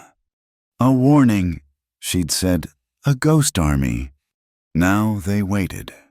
Jonah was on the loading dock, hidden in the shadows, his rifle resting across his knees. Wren was on the roof of the livery, across the alley, with 4 of the farmers. The rest, led by Gentry, were hidden in the stables, their buckets full. The sound came just before midnight, the muffled clop of horses, moving without lanterns. Harlan Cade and his 4 gunmen dismounted at the end of the alley. They were carrying torches and 5-gallon cans of coal oil. They were not here to be subtle. Get it done, Cade snarled. burn it to the timbers. Docs wants nothing left but ash. They moved down the alley. As they passed under Wren's wires, one of the men bumped a low-hanging strand. A low, eerie, metallic clatter ghosted through the alley. The gunmen stopped. What was that? One of them whispered, his torchlight flickering on the hanging metal. It's nothing, Cade growled, though he, too, had paused. Just junk. Get that door. 2 men moved to the warehouse, pushing against the barricaded ore carts. It's blocked, boss. Then burn it from the outside, Cade ordered. He uncorked his can of oil and splashed it against the heavy wooden wall. Light it up. Now! Wren screamed from the rooftop. It was not a gunshot. It was a sound. On the roof, the farmers began beating on a hanging plowshare with hammers. From the stables, the men from Mill Sable blew on long, metal drovers' whistles, the sound high and piercing, like 100 screaming hawks. And Wren, grabbing the main lines of her wire chime, shook them violently. The alley exploded in a deafening, disorienting cacophony. The tin cans and mule shoes clashed and banged, a chaotic, terrifying rattle that sounded like a dozen men cocking rifles. The whistles shrieked, and the plowshare hammered like a church bell gone mad. Cade's men panicked. They were trapped in a narrow alley, surrounded by a noise that seemed to come from everywhere, from the ground, from the sky. They thought they were surrounded by an armed militia. It's an ambush, one of them yelled, firing his pistol blindly into the darkness. Light it, Cade roared, throwing his own torch at the oil-soaked wall. The wood ignited with a whoosh, flames climbing toward the roof. But the fire was not the only thing that moved. Water, Tom Gentry yelled. The stable doors flew open, and the farmers of Mill Sable charged out, not with guns, but with buckets. They were a machine. They hit the new fire with 12 buckets of water and 24 shovels of sand. The flames hissed, sputtered, and died in a cloud of acrid smoke, smothered before they could even catch. Cade's men were stunned. They were facing a bucket brigade, not a posse. It's a trick, Cade bellowed, realizing his error. Shoot them! Shoot the farmers! He raised his own rifle, but he never aimed. Jonah Vale dropped from the loading dock behind him, silent as a shadow. Cade spun, bringing his rifle up, not to shoot, but to swing. He was a brute, and he swung the heavy wooden stock like a club. Jonah didn't draw his pistol. This was not a bounty. This was an execution of a different kind. He met Cade's swing with the stock of his own rifle. The crack of hard oak meeting hard walnut echoed in the alley. It was a brutal, primitive duel, fought in the smoke, lit by the dying embers of the fire. Cade swung again, a wide, furious arc aimed at Jonah's head. Jonah ducked under it, the wind of the blow ruffling his hair. He straightened up, driving the steel butt plate of his rifle straight into Cade's solar plexus. Cade folded, the air leaving him in a pained, wet grunt. He stumbled back, gasping, trying to regain his balance. Jonah raised his rifle high, the butt plate poised, ready for the final, killing blow to the skull. He saw Cade's face, contorted in hate and fear. He saw the man from the painted hills. He saw the mother and child he had almost murdered for a man just like Doc's. He stopped, his arms, tense with the kill stroke, relaxed. He lowered the rifle. He took one step forward and slammed the rifle barrel, hard, against Cade's good wrist. A sharp, sickening snap echoed in the alley. Cade screamed and his rifle clattered on the stones. It's over, Jonah said, his voice flat. He pushed the disarmed, broken man to his knees. He pulled a leather saddle thong from his belt and, with quick, efficient knots, bound Cade's hands behind his back. He had not taken a life. He had paid his debt. Wren, seeing Cade was down, slid from the livery roof. "Stay here," she told Gentry. "Secure them. I'm not finished." She ran, her good arm pumping, back toward the center of town. Merritt Docks was standing on the steps of the courthouse, alone. He was watching the distant flicker of the failed fire at Ridge Lantern. He knew Cade had failed. He was a man with no cards left to play. Wren Calloway walked out of the darkness and stood in the plaza, facing him. "It's over, Docks," she said, her voice carrying in the new, profound silence. "Cade is taken. Your men are captured. The warehouse is safe." Docks turned. His face was not the face of a defeated man. It was the pale, calm, reptilian face of a man who has nothing left to lose. "So it is, but you have nothing, girl. A jury. They can be bought. An appeal I will bury this county in paper for 10 years. You haven't won. You've just delayed." "You burned my mother's letters," Wren said, walking toward him, her boots steady in the mud. "But you missed one. The first one she sent me. The one that told me she was coming home." She pulled a single, folded letter from her boot. "She wrote to me," Wren said, her voice thick with the memory. "About you, about your offer to buy her out, and she wrote what she told you." She unfolded the letter, holding it up in the starlight. "The right to water is the right to life. It must not be owned, only shared. This is my promise not just to my daughter, but to the land." Docks's mask of civilized control finally, completely, shattered. This girl, this one, persistent, impossible girl. She had undone a lifetime of his work. "You!" he hissed, his voice a venomous whisper. His hand darted inside his fine waistcoat. He pulled the small, silver derringer. He raised it, leveling it at her heart. Wren did not flinch. She did not raise her hands. She stomped. She brought her boot down, hard, on the third plank of the courthouse landing, just in front of her. It was a trap her mother had taught her to set, a loose board over the old, damp, forgotten coal cellar, a repair that was never meant to be finished. The plank snapped. Docks, lunging forward, fired his pistol. The shot went wild, a sharp crack that split the night sky. He was not standing on anything. He fell, with a choked, terrified, undignified squawk, into the blackness below. A heavy, wet thud echoed up from the cellar, followed by a sharp cry of pain. Wren peered into the darkness.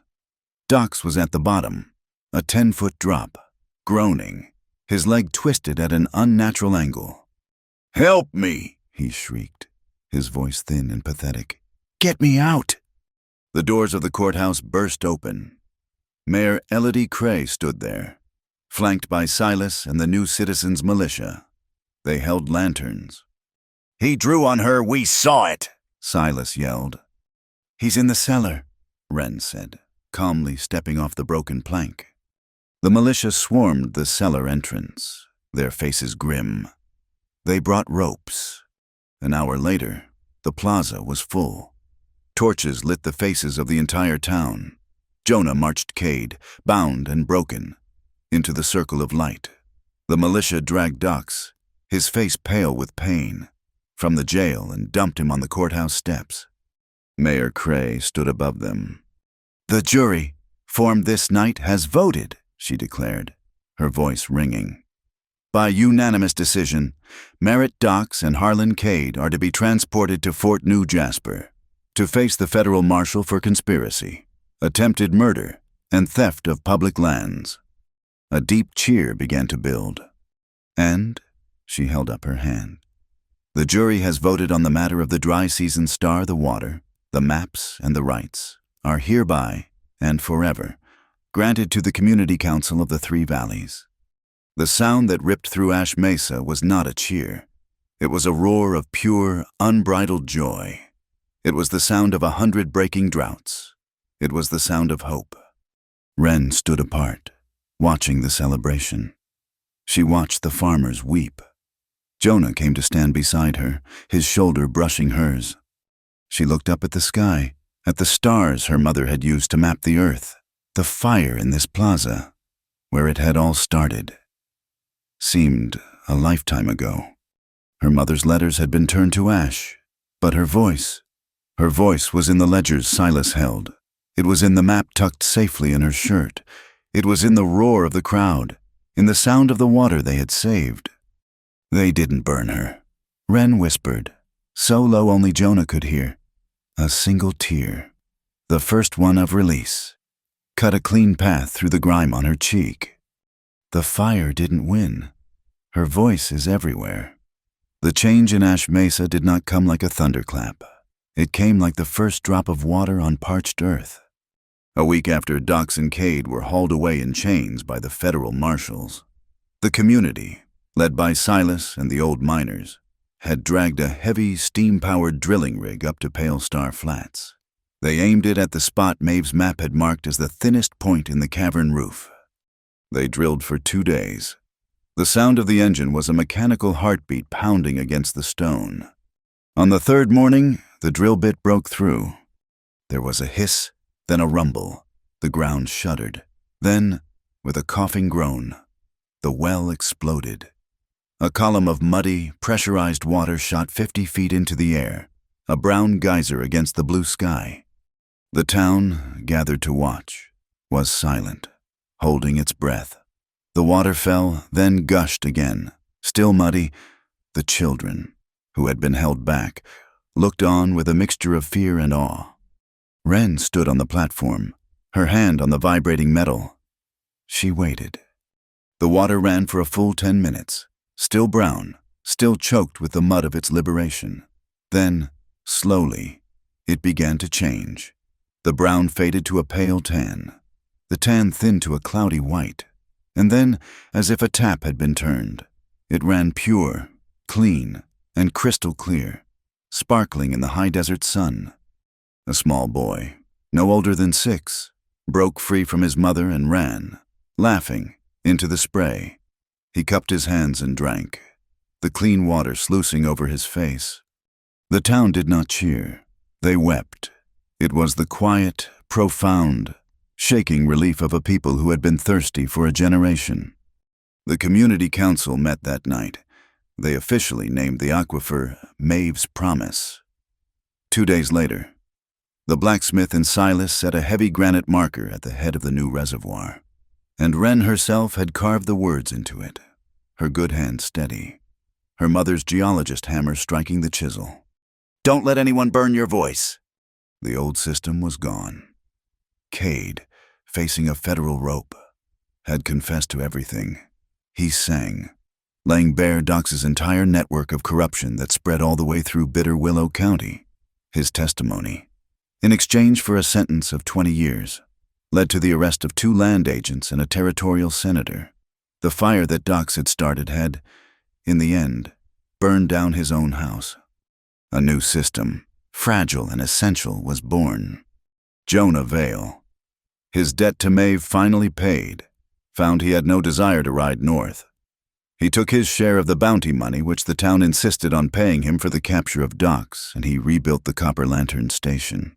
He did not rebuild it as a stop for bounty hunters. He rebuilt it as a public library, filling its shelves with books, and a way station for the new, community-run water wagons. He was the guardian, the man who watched the roads, the anchor. Mayor Cray had offered Wren the formal, salaried title of County Water Coordinator. She accepted, but with one condition: that her position and the council's decisions be subject to a community oversight vote. Every single year. She was not a queen, and she would not rule.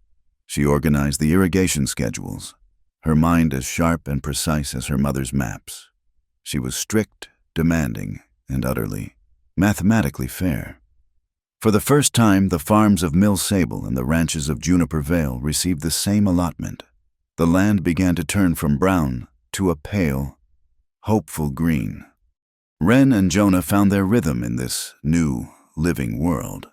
They were not partners in chaos, but partners in the quiet, steady work of building. It was a late afternoon, a month after the drill, that they walked the line of the first new irrigation ditch, a man-made muong that carried a clear, steady stream of water from the reservoir down toward the valley.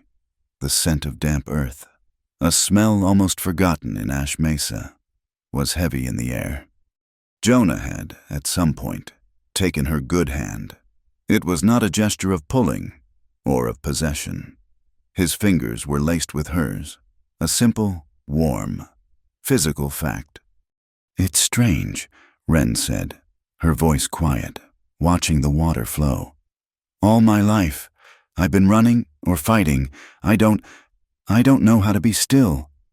"You're not still," Jonah said, his thumb rubbing the back of her hand. "You're moving. You're just not running from anything anymore. You're walking towards something." She looked at him, at the way the setting sun caught the silver in his hair at the temples. The hard lines of the bounty hunter were still there, but they were softer, the constant, weary vigilance replaced by a quiet purpose. "I am still afraid," she admitted, "of what this is between us.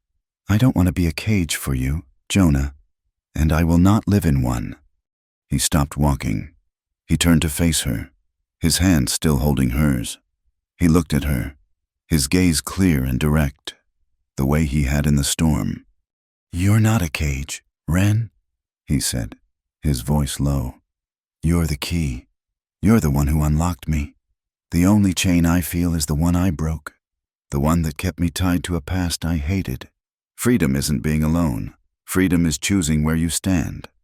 He raised her hand, the one he was holding, and lightly kissed her knuckles. "And I choose to stand here." The words, his simple, declarative choice, settled over her. She stepped closer to him, into the circle of his presence. The air between them was warm. She let go of his hand and raised her own, the one with the healed, white scar on the forearm. She laid it on his cheek. His skin was rough, the bristle of his beard scratching her palm. It was the same grounding, real, vital touch she had felt in the cave. He closed his eyes for a second, leaning into her hand, a small, trusting gesture that made her heart ache. He did not grab her. He did not pull her. He moved slowly, giving her every chance to retreat. He leaned down and pressed his lips to her forehead, a kiss of respect. She did not pull away. She tilted her head back. He kissed the corner of her eye, then the high arch of her cheekbone, his lips brushing her skin, warm and dry. "Wren," he whispered, a question. She answered by rising up, just slightly, and meeting him. His lips met hers. It was not the desperate, clinging kiss of the storm. It was not the fast, hungry kiss of a secret. It was a kiss that was deep and slow and sure. It was a kiss of profound, quiet reverence. It held the patience of the desert, the promise of the water, and the steady, solid truth of two people who had seen the worst of the world and had chosen to build a new one. He wrapped his arms around her, his hands resting lightly on her back, her body drawn against his. It was a light, easy embrace. Two strong, separate forms that had chosen to stand together. It was not an anchor. It was a harbor. It was not possession. It was a promise to walk the same path, side by side. That night, the entire population of the Three Valleys gathered in the plaza of Ash Mesa. It was the official naming day celebration. Torches were lit, and the new, clean water flowed freely from a fountain built in the square. Mayor Cray spoke. Silas spoke. Even Tom Gentry, the farmer, spoke, his voice thick with emotion. Then they called for Wren. She stood on the courthouse steps, in the same spot Docs had stood, but she was not alone. Jonah stood just behind her, his hand resting lightly on her back, a silent, solid support. The crowd went quiet. Wren did not make a speech. She simply pulled the last of her mother's letters from her pocket, the one she had carried in her boot, the one she had read to Docs in the dark. "My mother left us all a final word," she said, her voice clear and strong, echoing in the night. She unfolded the letter. She wrote, "If you must choose between the fire and your voice, let the fire go out." The plaza was utterly, completely silent. Not a cough, not a shuffle. The only sound was the crackle of the torches and the music of the new fountain. Then, as one, the crowd erupted. The roar was deafening, a wave of joy and gratitude and life that rolled up from the plaza and echoed off the high mesas.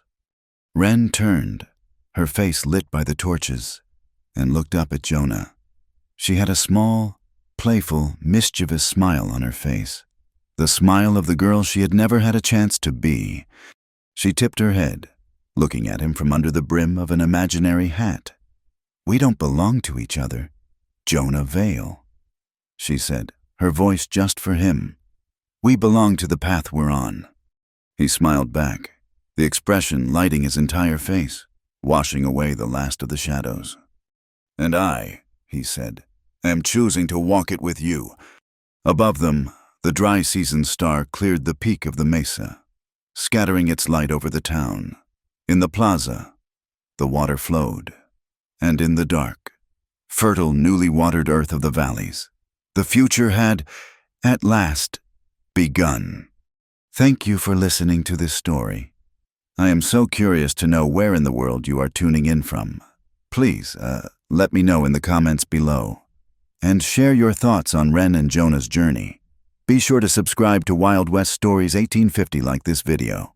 And if you want to support us further, hit that hype button to help this story be heard by more people.